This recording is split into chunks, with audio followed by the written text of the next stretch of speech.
My dear students, we are going to discuss some more important concepts about the interview, and these concepts are very much serious in nature. So we have to know that how we can keep control of the interview.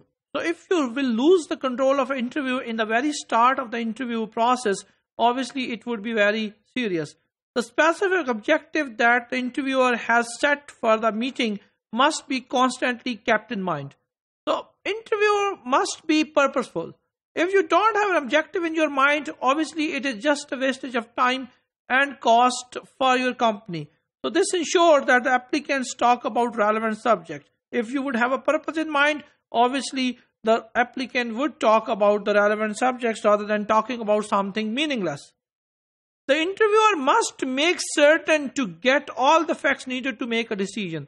As I told you earlier, that it is a responsibility of an interviewer to gather all relevant information to make judgment and decision about the applicant.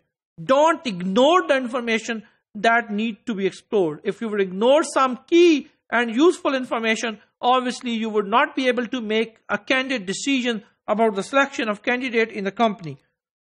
Listening versus talking, very important, very serious thing in the interview. Interviewers need to balance the amount of talking they do with the listening. So sometimes the interviewers are more interested to talk, which is not a good idea. So 25% talking by the interviewer and 70% listening by the interviewer. So this ratio must be kept in your mind. Many interviewers talk too much erroneously, believing that they are more in control of the interview as they are talking.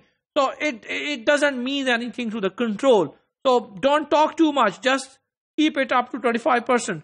In reality, no more than 25% of your time should be devoted to talking. This time should be spent asking questions about the applicant's qualification, clarifying points, providing information about the job and organization, and answering job and organization related questions.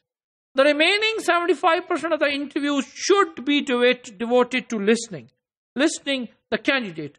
Listening to what the applicant says in response to the icebreaker questions at the beginning of the interview is very different from actively listening during the rest of the interview, because in the beginning, in the icebreaking session, you are listening, but that may not be an active listening.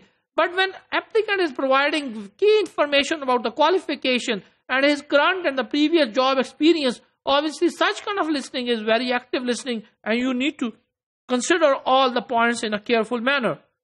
Icebreaker listening is very casual.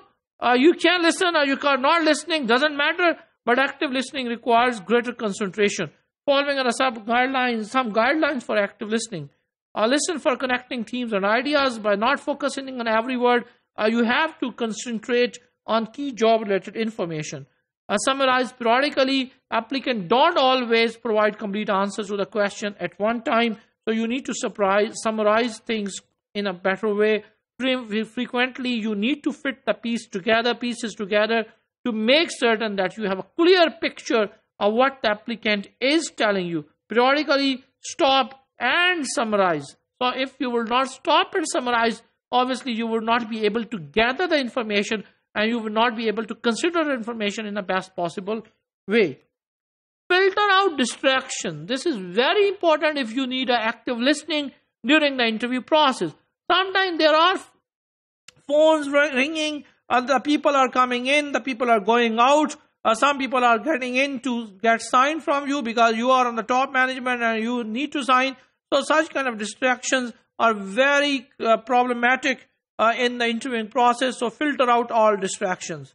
At these times, you may find yourself thinking about the last vacation in Mexico and how you would prefer being there right now. So if you are putting yourself in some of your favorite journey or some of the favorite occasions, obviously you will not listen it properly and you would make decisions based on very raw information.